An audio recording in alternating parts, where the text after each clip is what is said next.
하나님께서 여러분에게 영적 민감성과 또 분별력을 주셔서 성결한 삶을 살아가는 성도들 되시기를 주님의 이름으로 축복합니다. 신앙이라는 것은 어떤 신령한 것을 믿고 의지하고 따르는 것입니다. 근데 보통은 우리가 신을 믿고 의지하고 따르는 것입니다. 우리 기독교 신앙은 우리 하나님을 믿고 의지하고 따르는 신앙입니다. 우리가 믿고 의지하고 따르는 하나님이 어떤 분인가? 우리가 조금 전에도 사도신경을 통해서 고백을 했었습니다.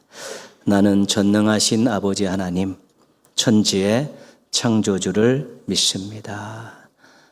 우리가 주정예배 때 사도신경 공부하면서 계속 반복했었던 내용입니다. 나는 하나님이 창조주이심을 믿습니다.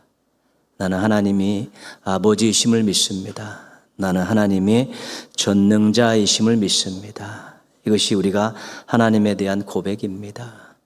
우리가 믿고 의지하고 따를 그런 대상이 되려면 기본적으로 이 정도는 돼야 되지 않겠습니까? 말씀으로 천지를 창조하신, 사랑으로 자신을 희생하면서 우리를 자녀 삼아 주셨고, 만물과 역사와 인생을 능력으로 지금도 주관하고 계신 분, 우리가 믿고 의지하고 따라가야 될 만한 신이 이 정도는 돼야지 우리가 믿을 만하고 의지할 만하고 따를 만한 것입니다. 이것에 대한 고백이 없으면 다른 데로 가는 것입니다. 다른 믿음의 대상을 따라가고 또 다른 거 의지할 것 따라가고 다른 순종할 것들 따라가게 되어 있는 것이죠. 우리가 여기서 예배를 드리고 또 믿음 생활하고 있는 것은 우리 하나님이 믿을 만한 분이기 때문에, 의지할 만한 분이기 때문에, 우리가 따를 만한 분이기 때문에 그런 것 아니겠습니까? 하나님이 여러분에게 또 의지할 대상이라고 그렇게 분명하게 확신을 하십니까? 의지한다는 것은 맡긴다는 것입니다. 인생을 맡기고, 죄됨을 맡기고, 부족함을 맡기고, 연약함을 맡기는 것입니다. 책임져 주신다고 믿기 때문에 맡기는 것입니다. 인생을 맡겼더니 하나님께서 인생을 책임 있게 인도해 주셨습니다. 죄됨을 맡겼더니 용서해 주셨습니다. 부족함을 맡겼더니 채워 주셨습니다. 연약함을 맡겼더니 붙들어 주시고 강하게 하셨습니다. 이런 확실한 고백이 있을 때, 믿음이 있을 때 우리가 맡길 수 있는 것입니다. 풀과 같고 안개와 같은 인생이 영원하신 하나님을 의지하는 것은 당연한 것입니다. 흔들리는 갈대 같은 인생이 반석이신 하나님을 의지해야 되는 것은 마땅한 일입니다. 꺼져가는 동물 같은 인생이 전능하신 하나님을 의지하는 것이 바른 것입니다. 한없이 연약하고 부족하고 초라하고 죄로 인해 죽을 수밖에 없는 그런 인생들이 영원하신 하나님, 반석과 같은 하나님, 또 전능하신 하나님께 모든 것들을 맡기고 의지하는 것은 그것은 정상적이고 건강한 신앙이 되는 것입니다. 하나님을 따른다는 의미는 무엇입니까? 하나님의 뜻에 따라서 행동하는 것입니다. 하나님이 우리의 순종의 대상이 되는 것이지요. 그 권위 때문에 순종하고 그 사랑 때문에 순종하는 것입니다. 창조주 하나님께서 피조물인 우리들에게 이렇게 하라고 말씀하시면 우리는 그 권위 앞에 겸손하게 무릎 꿇고 순종해야 되는 것이고요. 우리를 위해서 모든 것을 희생하시며 우리를 자녀 삼아 주신 그 하나님께서 이렇게 했으면 좋겠다 그러면 우리는 그 사랑에 감동해서 또 순종하게 되는 것입니다. 그런 의미에서 우리가 하나님을 믿고 의지하고 따르는 것, 순종하는 것은 신앙에 있어서 아주 기본적인 것이고 중요한 것입니다. 하나님을 창조주, 아버지, 전능자라고 그렇게 고백하고 믿고 계십니까? 여러분의 인생과 여러분의 모든 것들을 하나님께 다 맡기고 사십니까? 하나님의 말씀에 기꺼이 순종할 의지가 있습니까? 이런 질문들을 여러분 자신들에게 늘 던져야 되는 것입니다. 내가 정말로 하나님을 철저히 믿고 있느냐? 내가 하나님께 모든 것을 맡기고 그분을 의지하고 살고 있느냐? 그분이 뭐라고 말씀하시든지 나는 순종하겠다는 의지가 있는가? 이런 부분들이 우리의 신앙을 돌아보고 우리의 신앙의 건강도를 확인할 수 있는 중요한 잣대가 되는 것입니다. 우리 신앙에서 하나님 말씀은 너무 중요합니다. 우리가 하나님 말씀에서 하나님이 어떤 분이신가를 우리에게 계시해 주십니다. 그리고 하나님께서 우리에게 베푸신 은혜가 무엇인가를 자세하게 가르쳐 줍니다. 그리고 우리를 향해서 하나님께서 원하시는 것이 무엇인가를, 어떻게 살아가야 되는 것을 말씀을 통해 가르쳐 주십니다. 그래서 말씀을 깊게 연구하고 가까이 하고 늘 배우고 공부하다 보면 하나님에 대해서 더 많이 알게 되고 하나님 베푸신 은혜에 대해서 더 많이 다양하게 우리가 접하게 되고 하나님이 어떤 삶을 원하시는가에 대해서 알게 되는 것입니다. 하나님의 말씀에 관심이 없으면 하나님에 대해서 잘 모르고 또 잘못 알고 착각하고 오해하게 됩니다. 그래서 해괴망측한 주장들을 하게 되는 것이죠. 하나님이 하신 일이 아닌데, 하나님 하신 말씀이 아닌데도 하나님이 그렇게 말씀하셨다라고 엉터리로 말씀을 이야기하면서 하나님을 이상하게 왜곡시키는 일들이 생겨납니다. 말씀을 오해하면 은혜를 은혜로 여기지 않습니다. 하나님이 주신 것인데 내가 잘나서 얻었다고 생각하면, 당연하다고 생각하면 은혜를 은혜로 여기지 않게 되는 것이고요. 하나님 말씀을 무시하면 세상 사람들과 다를 바 없는 삶을 살게 되는 것이죠. 하나님 말씀대로 살아야 되는데 세상적인 가치관을 가지고 세상 사람들이 욕망을 가지고 똑같이 살면 구분이 되지 않는 것입니다. 말씀대로 살지 않고 세상의 풍조대로 사는 것이죠. 세상의 분위기에 맞춰 살다 보면 하나님의 신앙인과 불신앙인들이 구분이 안 되는 것입니다. 말씀을 잘 모르기 때문에 세상의 소리와 하나님의 소리를 구분하지 못하는 것입니다. 끊임없이 세상에도 여러 소리가 들리고 하나님 말씀도 들리는데 말씀을 모르면 구분하지 못하는 것이죠. 어쩔 때는 하나님 말씀대로 사는 것 같은데 어떨 때는 세상 소리에 귀 기울이고 그렇게 살아가는 것이고, 어쩔 때는 말씀대로 살아가는데 어떨 때는 자기 감정대로 살아가기도 하고, 그런 것입니다. 말씀을 모르기 때문에 이단들의 헛주장에 미혹이 되는 것입니다. 말씀을 모르기 때문에 거짓 목사들의 정치적인 선동에 놀아나는 것입니다. 저 말씀이 제가 하나님 말씀에 있는 것이냐, 아니면 자기 어떤 그런 정치적 이념을 가지고 하는 것이냐, 자기 이익을 챙기려고 하는 것이냐, 이런 것들을 구분하지 못하니까 아무 데서나 가서 아멘 아멘 하면서 따라가는 것입니다. 허무한 자리인데도, 결국은 하나님께서 원치 않는 자리인데도 가서 신앙이 있는 양 말씀도 모르면서 사람들의 소리에 아멘 아멘 하면서 부안해동하는 것입니다. 건강한 신앙은 말씀 신앙입니다. 우리가 말씀을 통해 하나님을 알아가고 우리의 믿음을 키워가는 것입니다. 하나님의 말씀을 통해서 하나님이 하시는 일들에 대해 감사하고 하나님이 하시는 일들에 대해서 사모함을 갖고 사는 것입니다. 하나님의 말씀을 통해 하나님께서 원하는 삶이 무엇인가를 알고 그렇게 살기 위해서 노력하는 것입니다. 그래서 기도의 첫 번째 목적은 말씀을 잘 알기 위해서, 말씀대로 살기 위해서 기도하는 것입니다. 하나님이 계시해 주시고 하나님이 하신 일, 하나님 원하시는 삶이 무엇인가를 말씀을 통해 잘 알게 하여 주시옵소서. 이제 알았는데 이 말씀대로 살 수 있도록 힘을 주시고 능력을 주시옵소서. 기도의 첫 번째 중요한 목표입니다.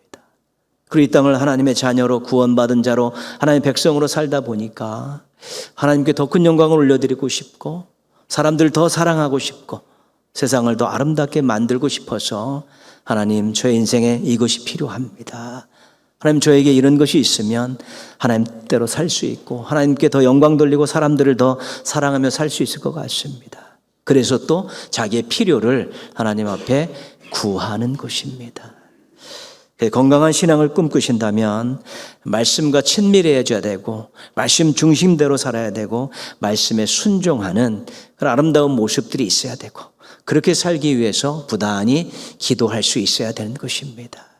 건강한 신앙이 자신을 행복하게 할 뿐만 아니라 주변에 있는 사람들과 공동체를 또 행복하게 할 수 있기 때문에 그렇습니다. 그래, 건강하지 못한 신앙은 사람들을 실족시킬 수도 있고 또 공동체를 어지럽힐 수도 있는 것입니다. 모쪼록 말씀 친밀, 말씀 충만, 말씀 숭장, 말씀 순종, 이 아름다운 삶의 태도를 가지고 열심히 기도하는 가운데 우리 건강한 신앙을 가진 행복한 신앙인들, 또 행복하게 하는 신앙인들 되시기를 주님의 이름으로 부탁드리겠습니다. 사순절 기간을 보내고 있습니다. 우리가 또 건강한 신앙을 꿈꾸고 있는데 오늘 말씀을 통해서 우리가 얼마나 많은 은혜를 받은 사람인가, 그래서 우리가 어떻게 살아가야 되는가, 그 부분을 함께 나누려고 합니다. 성경에서는 비유를 많이 사용하는데 예수님을 만나기 전에, 신앙생활을 하기 전에 그런 사람들을 종이라고 비유하는 게 굉장히 많습니다. 종이라고 비유하는 이유는 비참한 인생이었다는 그런 뜻입니다. 몸도 시간도 재산도 생명까지도 이 종은 그 권리가 주인에게 있습니다.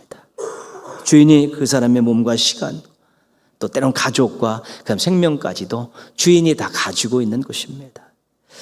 역사적으로 사람이 사는 곳에는 신분제가 항상 있었습니다.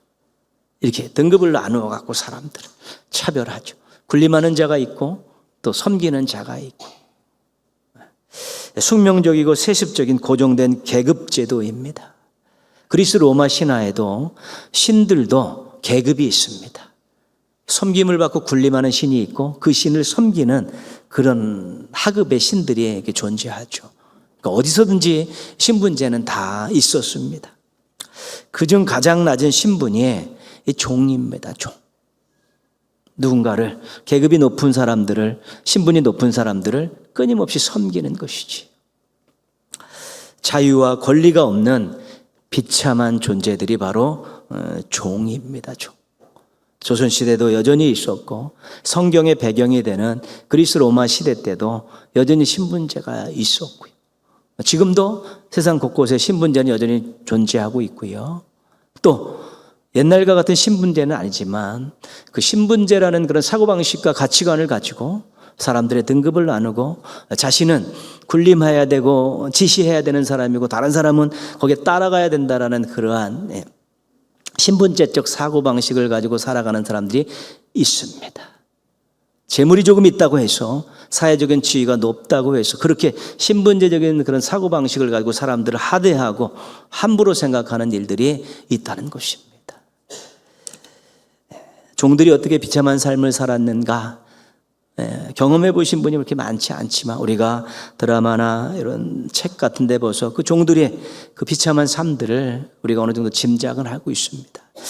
1분짜리 우리 짧은 동영상 하나 한번 보겠습니다. 우리님의 조부이신 대감마님께서 뭐들 하느냐? 저놈을 멍석에 말하라. 그 아이의 어미를 팔아넘기려고 그 아이의 아비를 때려 죽이고 아이도 매질을 당하니까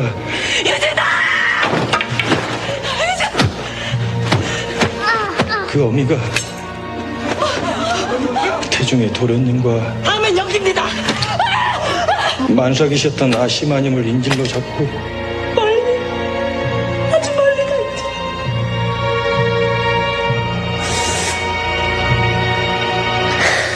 아이는 도망가게 하고 지는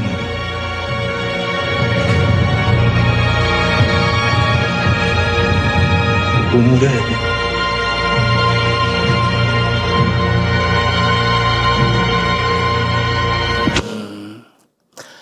주인이 그 종의 아내를 다른 고관한테 이제 상납을 하려고 그렇게 준비를 하고 있었습니다. 그래서 이 종의 가정이 도망을 가죠. 도망을 가다 붙잡혔습니다.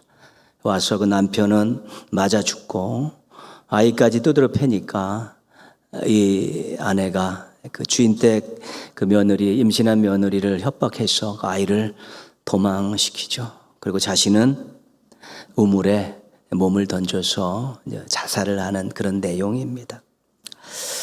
똑같은 몸과 마음과 정서를 가지고 있는 사람인데 종의 가정에 태어나서 비참하게 살고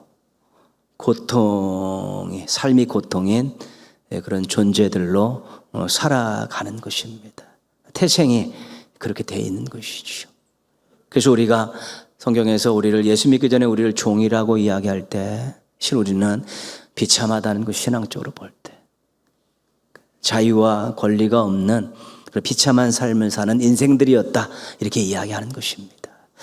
오늘 1절 2절 말씀 보시면요, 위협을 이을 자가 모든 것의 주인이나 어렸을 동안에는 종과 다름이 없어서 그 아버지가 정한 때까지 후견인과 청지기 아래에 있나니.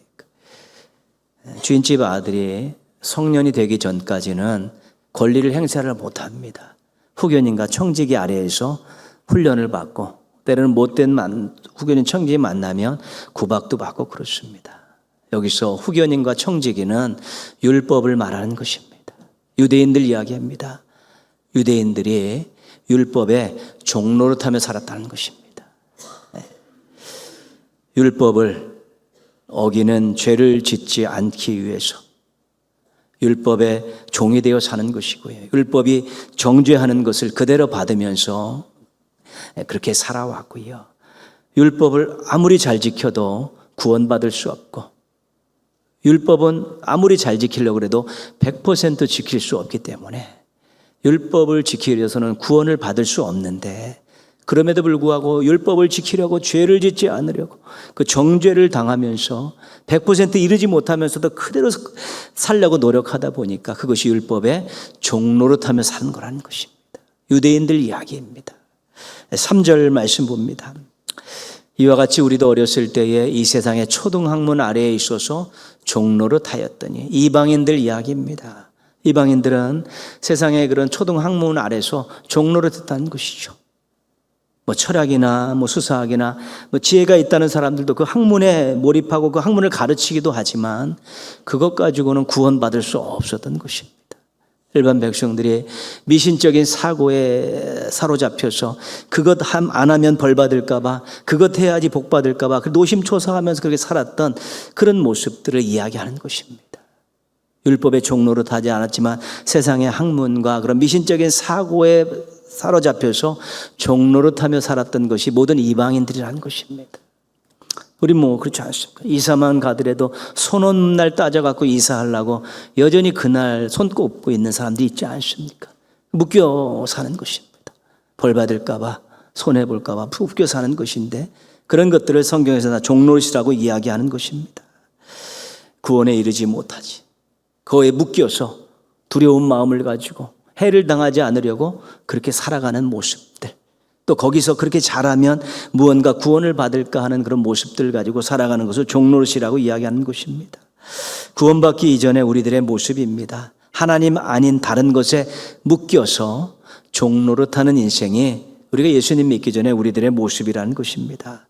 자유도 누리지 못하고 권리도 행사하지 못하는 그런 인생들이었다는 것입니다. 반전이 일어납니다. 4절 말씀입니다.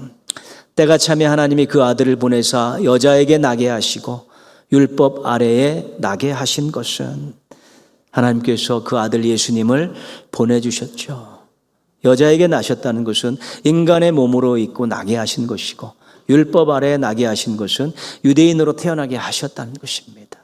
근데 하나님께서 왜 뭐가 아쉬워서 자기 아들을 세상에 보내시고 십자가에 달려 죽게 하셨을까? 그 답이 5절 말씀에 나와 있습니다. 율법 아래에 있는 자들을 속량하시고 우리로 아들의 명분을 얻게 하려 하심이라. 우리를 위해서 그랬다는 것입니다. 종노릇하고 있는 우리들을 위해서 하나님께서 그 아들을 세상에 보내시고 십자가에 죽게 하셨다는 것입니다. 왜요? 속량하시려고. 죄의 종노릇하는 데서 해방시키고 자유를 주시려고요. 또 아들의 명분을 주시려고, 종이 아니라 아들로 받아주시기 위해서 그렇게 하셨다는 것입니다. 양자로 삼으신 것입니다. 6절 말씀입니다. 너희가 아들이므로 그 하나님이 그 아들의 영을 우리 마음 가운데 보내사 아빠 아버지라 부르게 하셨느니라.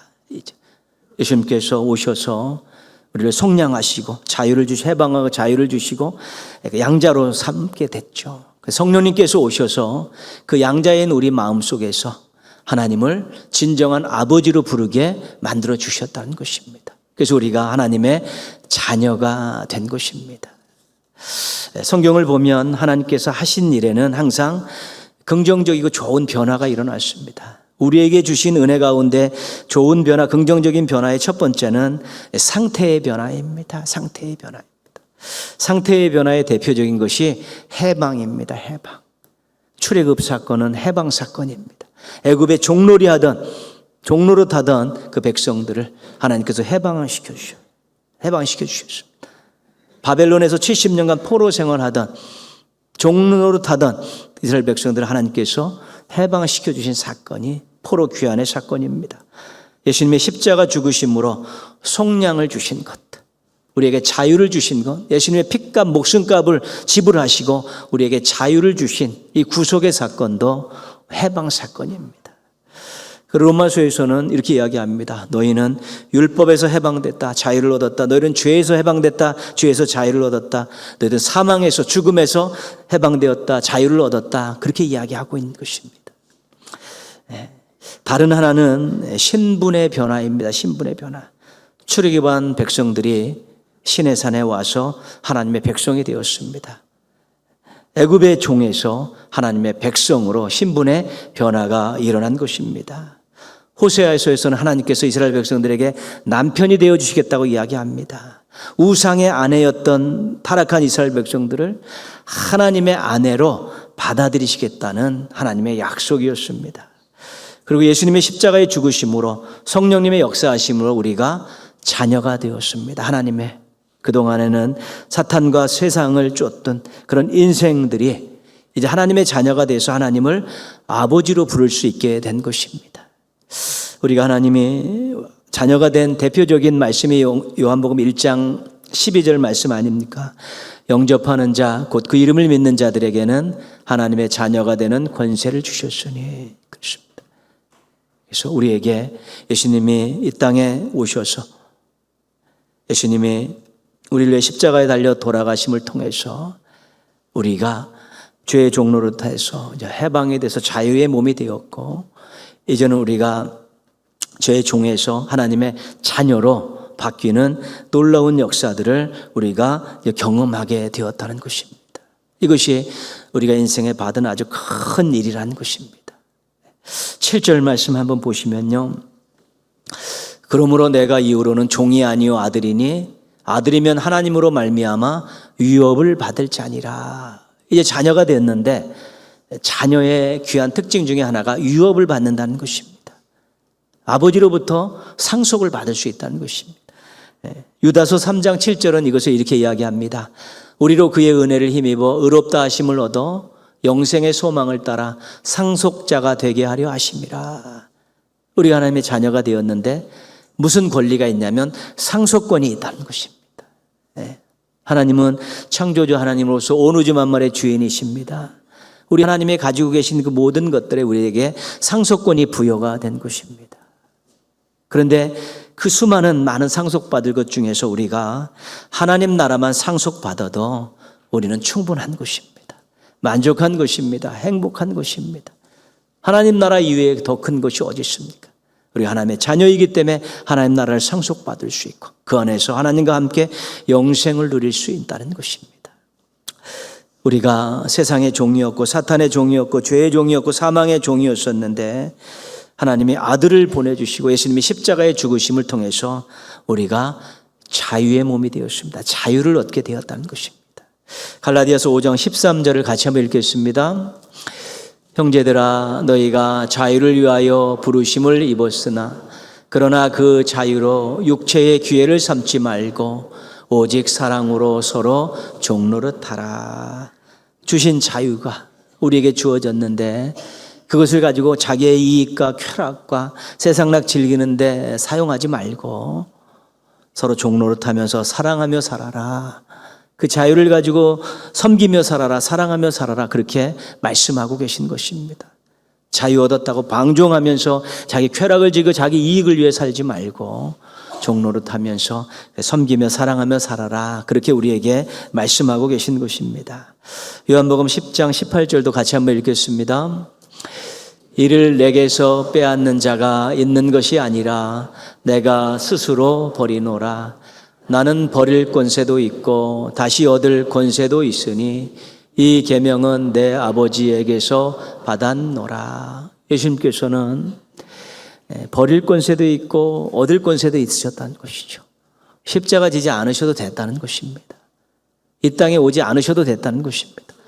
근데 스스로 자신이 누려야 될 그런 권리를 포기하시고 하늘 보좌를 버리시고 이 땅에 마구간으로 오셨고 본인의 생명을 버리시면서 십자가에 달려 돌아가셨다는 것입니다. 그 예수님의 버림이 우리에게는 얻음이 된 것이지요. 예수님께서 그렇게 하신 것입니다. 그래서 우리가 많은 것들을 권리를 얻었지만 때로는 하나님 영광을 위해서 교회 공동체를 위해서 또는 우리의 성도들을 위해서 또는 이 땅의 사람들을 위해서 우리가 때로는 그것을 버릴 수 있는 그런 성숙함도 필요하다는 것입니다. 만약에 나에게 주신 권리를 내가 누리지 않고 행사하지 않고 포기할 때 하나님께 누군가에게 그것이 도움이 되고 유익이 된다면 버릴 수 있는 그런 성숙한 삶을 살도록 우리에게 요구하고 계신 것입니다. 우리가 죄의 종노릇하며 속박을 받고 살았고 종으로서 비참한 삶을 살았는데 하나님께서 아들을 보내시고 예수님의 십자가에 죽으심으로 우리가 자유의 몸이 되었고 또 우리가 하나님의 자녀가 되었습니다. 상속자가 되었습니다. 이 정도면 하나님께서 우리에게 얼마나 큰 선물을 주신가를 우리가 분명히 알게 됩니다. 이게 감사한 것입니다. 감격할 수밖에 없는 것입니다. 그래서 우리가 건강한 신앙을 갖는 것이 중요합니다. 하나님이 나에게 자유와 권리를 주셨습니다. 속박에서 벗어나게 하셨고 비참한 삶에서 노임을 받게 하셨습니다. 하나님 새로운 인생 주셔서 감사합니다. 그 감사한 마음을 가지고 하나님이 자유를 잘 사용해서 하나님 뜻대로 사용하겠습니다. 때로는 저에게 주신 권리를 제가 포기하면서까지도 하나님을 위해서 사람들을 위해서 그렇게 한번 살아보겠습니다. 이러한 마음들과 이러한 삶의 자세를 가질 때 이것을 우리가 건강한 신앙인이라고 그렇게 이야기할 수 있는 것입니다. 왜냐하면 예수님께서 그렇게 사셨기 때문에 그렇습니다. 예수님을 따라가는 사람이 건강한 신앙인이고 예수님을 닮아가는 사람이 건강한 신앙인이고 예수님을 믿고 의지하며 살아가는 사람이 건강한 신앙인이기 때문에 그렇습니다. 우리 사순절 기간을 보내면서 하나님께서 얼마나 큰 선물을 주셨는가 돌아볼 수 있어야 됩니다. 자유를 주셨고 권리를 주셨다. 속박에서 벗어나게 하셨고 하나님의 자녀 상속자가 되게 하셨다. 여기에 대한 우리의 감사가 커야 되는 것이고요. 그럼 내가 나를 위해 십자가에 달려 돌아가신 그 예수님 생각하면서 나도 내 자유를 정말 제대로 한번 사용해 봐야겠다. 나에게 주신 권리를 때로는 누리기도 하지만 때로는 포기하면서 내가 잘 사용해 봐야겠다. 이런 마음들을 한번 품으시고 자유를 남용하고 싶고 권리를 마음껏 주장하고 싶을 때 그런 것들을 절제할 수 있는 또 그런 능력을 달라고 또 기도하면서 이 사순절 기간을 잘 보내면 정말 건강한 신앙인, 멋진 신앙인, 하나님께 기쁨을 안겨드리는 신앙인, 주변의 사람들을 행복하게 하는 그런 신앙인들이 되어질 수 있게 될 것입니다. 우리는 이제 종이 아닙니다. 이제는 우리는 하나님의 자녀입니다. 주신 자유와 권리를 잘 활용하시면서 하나님께 기쁨을 안겨드리고 주변에 있는 많은 사람들을 행복하게 하는 멋진 성도들 되시기를 주님의 이름으로 축원합니다.